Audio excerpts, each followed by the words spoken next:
రాజీవ్ గారి విషయానికి వస్తే చాలామంది జనాలు ఫీల్ అయ్యేది ఏంటంటే రాజీవ్ గారు ఎన్టీఆర్ గారి సినిమాలో రాజీవ్ గారు ఉండాలి, అది సెంటిమెంటో ఏంటో బహుశా తెలియదని కూడా అంటారు. So you have to answer it. అలా ఏం లేదు, అంతకుముందు కూడా క్లారిఫై చేస్తున్నా. But that's friendship, love.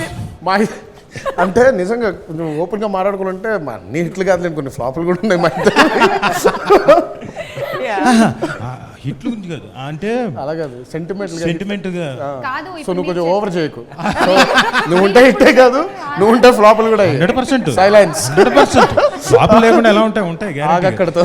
కాకపోతే సంతోషం ఏంటంటే అన్ని పెద్ద పెద్దవి హిట్లు కదా, దానికి కూడా ఆనందించాలి కదా. కొన్ని షాట్లు మేము చేసినప్పుడు సంగతుల తర్వాత చెప్తా. అయితే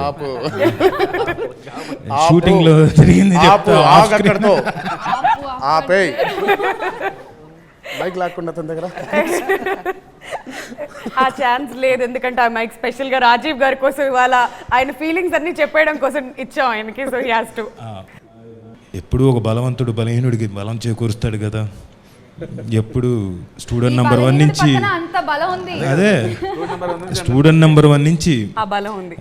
ఆ బలం బహుశా నాకు ఈ పేరు రావడానికి కారణం కూడా ఒక సీన్లో, తను జిహెచ్ఎంసీ సీన్లో వచ్చి, బికాస్ ఆయన కాబట్టి, ఆయన చెప్పాడు కాబట్టి పలానావాడు ఇంత గొప్పవాడు ఇంకోటి అనేసరికి బహుశా దానివల్ల వచ్చేసింది, డైలాగుల వల్ల వచ్చింది. కానీ దే డిడ్ పేరు నాకు వచ్చింది, అది ప్రాబ్లం.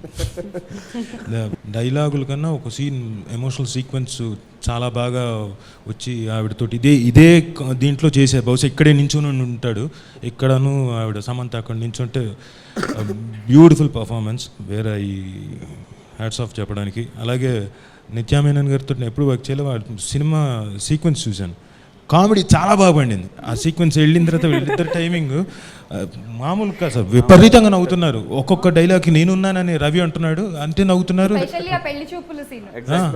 ఆ సీక్వెన్స్ నవ్వి నవ్వి నవ్వి నవ్వి కంటిన్యూస్గా నవ్వుతున్నారు సీక్వెన్స్ అంతా. So wonderful.